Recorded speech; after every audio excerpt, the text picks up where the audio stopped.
Hello दोस्तों, आज computer basic का हमारा टॉपिक है प्राइमरी मेमोरी।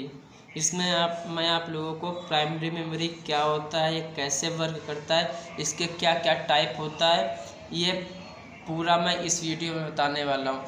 ये स्टोरेज सेक्शन का बहुत ही इम्पोर्टेंट पार्ट है।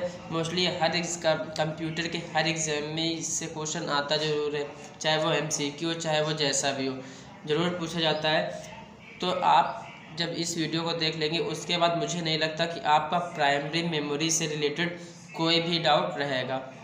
तो चलिए मैं स्टार्ट करता हूँ कि प्राइमरी मेमोरी क्या होता है। Primary memory is also known as main memory. जो प्राइमरी मेमोरी होता है वो क्या होता है, हमारा मेन मेमोरी होता है। ठीक है, तो कभी कभी स्टूडेंट कंफ्यूज हो जाते हैं क्योंकि एग्जाम में क्वेश्चन क्या पूछ लेते हैं कि main memory, what is main memory and full explanation. तो स्टूडेंट्स क्या हो जाते हैं, कंफ्यूज हो जाते हैं कि मैंने तो ये मेन मेमोरी पढ़ा नहीं।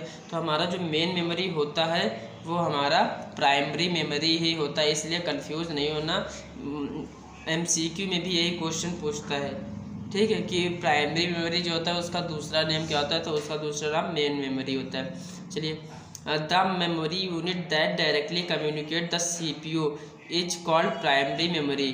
ठीक है, मेमोरी का ऐसा यूनिट जो डायरेक्टली कम्युनिकेट करता है किसके साथ में, CPU के साथ में, उसे हम लोग क्या कहते हैं, प्राइमरी मेमोरी कहते हैं। अब हम लोग इसके टाइप्स देख लेते हैं कि इसके टाइप क्या क्या होते हैं। ये दो टाइप्स का होता है, एक रैम होता है, रैम मतलब रैंडम एक्सेस मेमोरी, एंड रोम होता है रीड ओनली मेमोरी। तो सबसे पहले हम लोग रोम के बारे में जान लेते हैं कि रोम क्या होता है।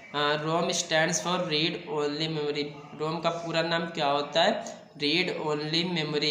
इसके नाम से ही पता चला, केवल ओनली मतलब केवल, और रीड मतलब केवल ऐसा मेमोरी जिसमें हम लोग केवल रीड ऑपरेशन करते हैं, उसे हम लोग रोम कहते हैं। चलिए देखते हैं डेफिनेशन क्या होगी। In this memory information can only be read. देखिए अभी मैंने बताया भी है कि इसके नाम से पता चल रहा है कि इसमें केवल रीड किया जा सकता है। फिर मतलब देखिए, और इसमें कोई राइट ऑपरेशन नहीं होता है। ठीक है, अब मैं एग्जांपल लेके बता देता हूँ कि रोम कैसे वर्क करता है। जैसे हमारा कोई मोबाइल होता है, तो मोबाइल में हम लोग जितने भी ऐप इंस्टॉल करते हैं तो वो कहाँ पे स्टोर हो जाते हैं, रोम में स्टोर हो जाते हैं। ओके, चलिए मैं इसके टाइप से देख लेते हैं कि क्या क्या इसके टाइप्स हैं। P ROM, EP ROM and EEP ROM. P ROM मतलब programmable read only memory, EP ROM erasable programmable read only memory, and EEP ROM electrically erasable program read only memory.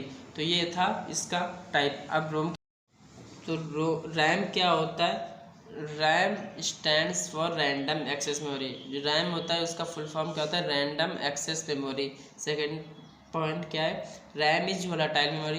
RAM जो होती है हमारी एक volatile memory होती है। अब यहाँ पे हम लोग वोलाटाइल का मतलब समझ लेते हैं कि वोलाटाइल क्या होता है। जैसे हम लोग कहीं किसी भी कंप्यूटर या मोबाइल पे वर्क कर रहे होते हैं, तो जो भी ऑपरेशन हम उस समय कर रहे होते हैं, जो उस समय तो कर रहे होते हैं, लेकिन जैसे ही हम अपने मोबाइल या कंप्यूटर को बंद कर देते हैं तो वो ऑपरेशन भी क्या हो जाता है, पूरी तरह से इरेज हो जाता है वहाँ से। और अगर हमें उस वर्क को फिर से या उस ऑपरेशन को फिर से करना है, मतलब जैसे मोबाइल को ऑफ किया फिर से ऑन करके करना है, तो वो हमें पूरा फिर से लिखना होगा। तो ये मतलब होता है वोलेटाइल का। And RAM chip is made with metal oxide semiconductor. RAM chip किससे मिलके बनी होती है, ऑक्साइड, मेटल ऑक्साइड सेमीकंडक्टर से मिलके बनी होती है। और यहाँ से MCQ भी पूछा जाता है कि जो रैम चिप होती है वो किससे मिलके बनी होती है। तो आपको क्या लिखना है, metal oxide semiconductor. Okay, it works our mobile computer is working. और जो रैम होता है वो तभी वर्क करता है जब हमारा मोबाइल या कंप्यूटर वर्किंग की स्टेट में होता है, मतलब जब हम लोग उस पर कोई वर्क कर रहे होते हैं या फिर जब वो ऑन होता है।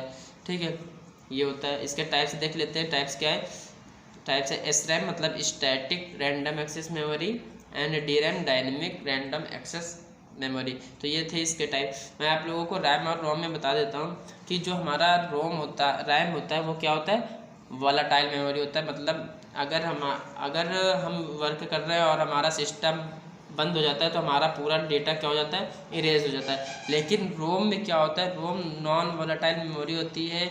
अगर हमारा सिस्टम बंद भी हो जाता है तो जो भी हम लोग ऑपरेशन या जो भी हम लोग वर्क कर रहे होते हैं वो सब रहता है। जैसे एग्जांपल अभी मैंने आपको कंप्यूटर ऐप्स का दिया था मोबाइल में, तो जो भी हम लोग ऐप इंस्टॉल करते हैं वो कहाँ पे स्टोर हो जाते हैं, रोम में स्टोर हो जाते हैं। अगर हम मोबाइल को बंद भी कर देते हैं तो वो भी ऐप हम रहते हैं। लेकिन रैम का वर्क क्या होता है, जैसे हम लोग कोई एप्लीकेशन ऑन मतलब चलाते हैं, जैसे हम लोग फ़ोटो गैलरी हो गया या कोई गेम खेलते हैं या म्यूज़िक सुनते हैं, तो वो केवल उसी समय के लिए वर्क करेगा जब तक कि उस पर हम लोग काम कर रहे होते हैं। और जैसे हम लोग अपने सिस्टम को बंद कर देते हैं तो वो भी क्या होता है, वर्क करना बंद कर देता है। तो ये था रोम और रैम में डिफरेंस।